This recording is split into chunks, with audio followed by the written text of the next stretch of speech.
Good morning, I'm Eric Belda, and in today's show I will explain how sailing works. Most of the people think that sailing is something of the past, from the time of the caravels, that would take settlers from Europe across the Atlantic Ocean. As much as that might be true, there's much more to sailing than many people assume. Did you know sailing is one of the oldest sports competitions still existing nowadays? Well, today I will explain how this beautiful sport works.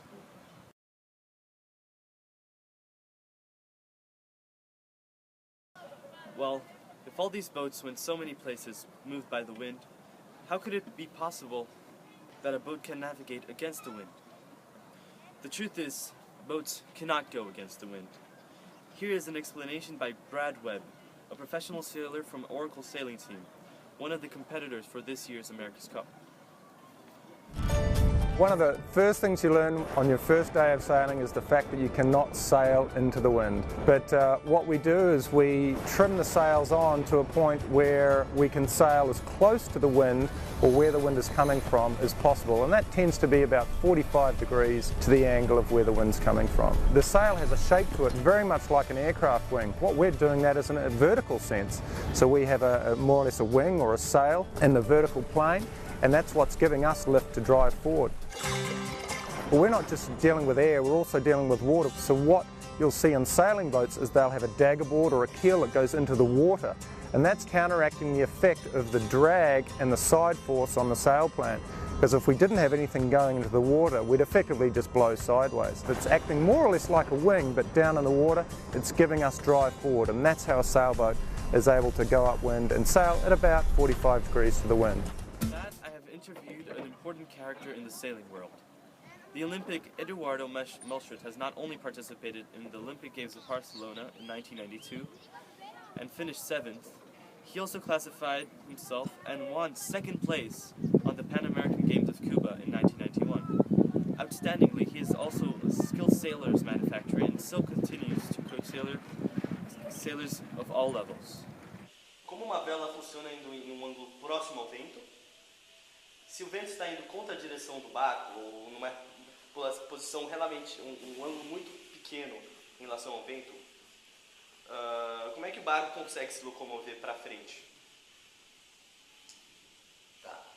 Sim. Então, uma vela é um aerofólio, né? Sim.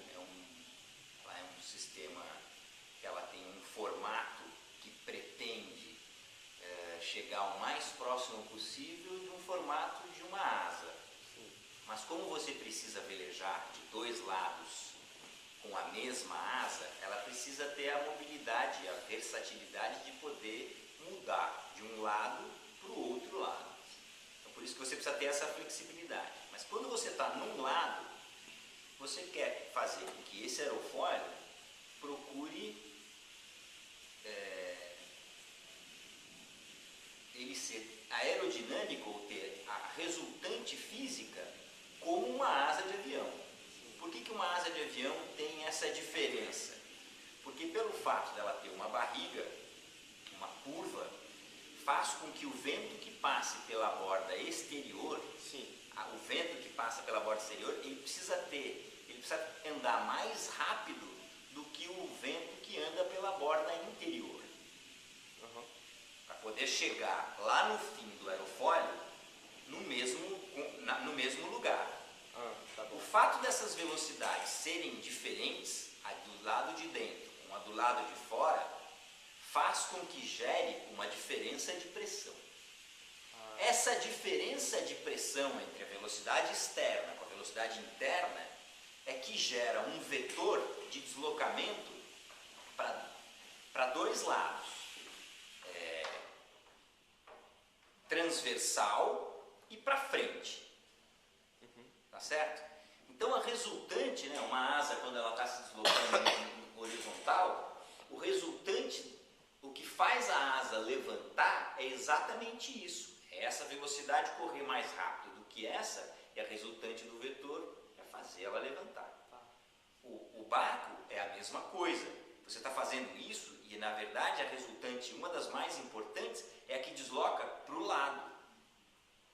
E aí, por que você tem uma bolina lá na água que freia o deslocamento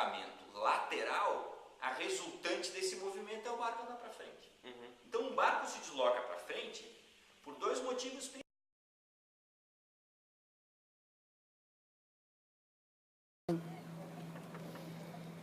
Now that we know how a boat goes against the wind, we might as well discuss the physics of a boat moving in a perpendicular angle to it, or as sailors might say, in reaching. Ela funciona exatamente do mesmo jeito.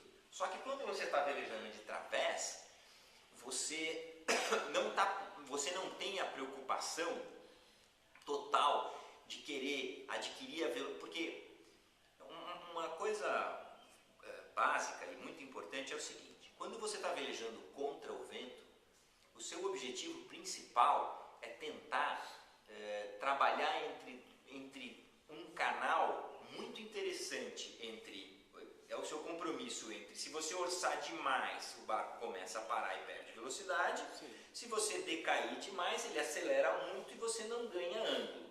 Então, quando você está velejando em contravento, o seu compromisso é estar velejando entre esse canal que você estabelece entre velocidade e onça.